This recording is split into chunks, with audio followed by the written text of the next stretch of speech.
রাসূল করিম সাল্লাল্লাহু আলাইহি সাল্লামের জানাজা কে পড়িয়েছেন? এই প্রশ্ন আমাদের অনেক ভাইরা করেন যে আমাদের নবী করিম সাল্লাল্লাহু আলাইহি সাল্লামের জানাজা কে পড়িয়েছেন।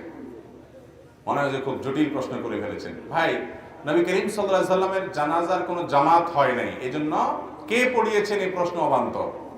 তার জানাজাটা সবাই যার যার মতো ব্যক্তিগতভাবে পড়েছেন। তার লাশ রাখা ছিল, একজন একজন করে পড়ে পড়ে চলে গেছে। এখন প্রশ্ন হলো, কেন তার জানাজার জামাত হয়নি?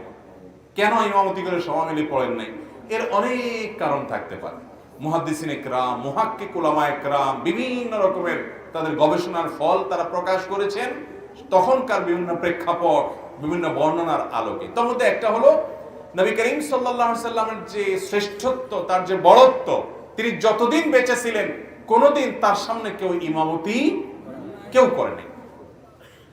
তিনি অসুস্থ হয়ে গেছেন যখন, দুজন সাহাবীর কাঁধে ভর করে যখন মসজিদে নববীতে আসছেন, আলী এবং আব্বাস রাদিয়াল্লাহু তাআলার কাঁধে ভর করে, পায়ে হাঁটার শক্তি নেই, তাদের শরীরে ভার ছেড়ে দিয়ে পাও টানতে টানতে আসছেন, ইমামতি করার শক্তি নেই। ইশারা দিয়েছেন আবু বকরকে নামাজ পড়ানোর জন্য।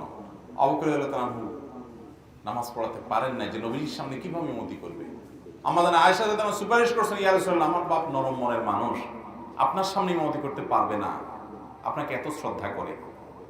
তো নবী করিম সাল্লাল্লাহু আলাইহি ওয়াসাল্লাম নিজেই ইমামতি করেছেন।